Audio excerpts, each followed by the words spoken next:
السلام علیکم ملګرو.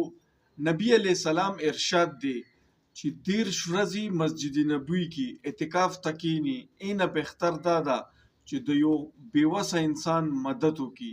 دا ویډیو تاسو وګورئ، اخر کې به د سره ډیټیل کې خبرې کوم. ویډیو تاسو وګورئ.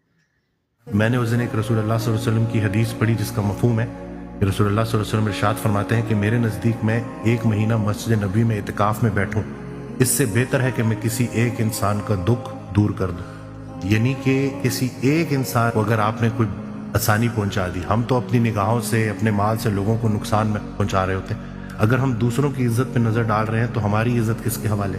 वो हजरत वासिफ अली वासिफ रहमतुल्लाह का बड़ा प्यारा जुमला है कि आंख का आदिल वो है जिसे दूसरे की बेटी में अपनी बेटी में। एक वाकया ऑडियो में इरशाद फरमाया, एक शख्स था बड़ा अयाश, तो बदल गया, नेक हो गया। लोग गए उसके पास के क्या हुआ?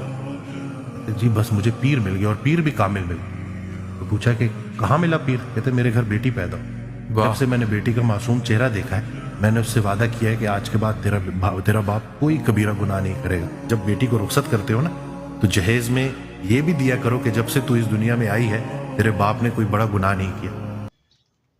ویډیو تاسو کتله چې 13 ورځې مسجد نبوي کې اعتکاف ته کېناستونه بهتر دا دی، بهتر ته دا دی چې د یو مظلومه انسان، د یو بیوسه انسان مدد وکړي.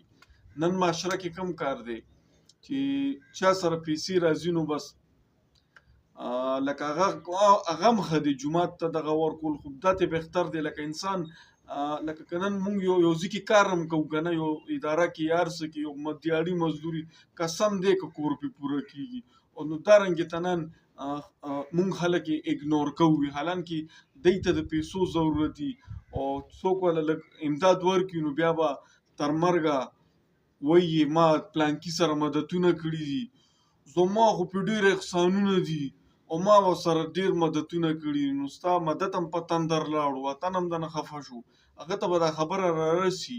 نن سبا دیوالونه هم خبرې کوي او الله به هم درنه ناراضه شوي چې چا سره ښېګړه وکړي. نو که زه چاته ووایم چې ما دله پیسې ورکړي یا ما ده سره ښېګړه کړې ده، یقین وکړئ چې ما له پې څوک ایوارډ نه راکوي، خو الله هم پې ناراضه کېږي او هغه تن هم پېړه مات شي چې پټې دې راکړې وي، خو زما او ستا ترمنځ او د الله ترمنځ وه، خلک دې راباندې ولې خبرول، خلک دې راباندې ولې خبرول، خلک دې راباندې ولې خبرول.